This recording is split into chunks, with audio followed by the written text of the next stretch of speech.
siempre conecto. Tengo la rima y encima me enfrento contra electro. Así como es en esto, yo voy para la universidad.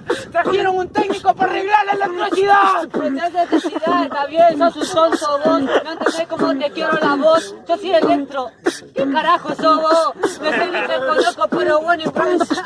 La verdad que en esto yo soy MRK. Te digo dos cosas, ¿sabes quién soy? Soy tu papá. Soy tu papá el que te va a enseñar siempre a rapear. Te tengo como hijo y eso ahora lo voy a demostrar. Ah, soy mi papá, estate tarudo. Con razón que mamá decía que papá era re pelotudo.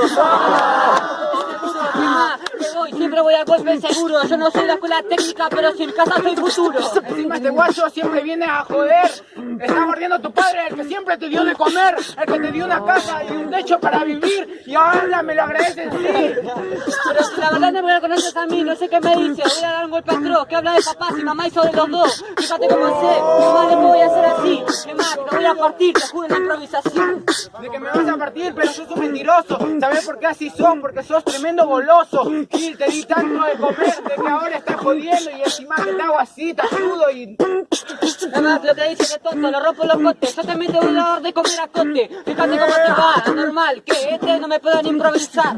Mi copa pasó, yo también, cheto mal. ¿Cómo me vas a dar de comer a cotes? ¿Sabes lo que te voy a dar? Te voy a dar de comer esto, se llama golpe. Se llama golpe, lo único que te voy a dar en el momento. Y sabes que con eso yo de esta compa me voy a ir contento. No vayas de prisa, normal, que yo como esa prisa. O me la golpe eso la caja te voy a dar, pero no de prisa. Fíjate cómo va, normal, de todo ya no improvisa. Te gusta la velada, yo tornado, soy esa... ¡Tiempo! ¡Pasa, Gil!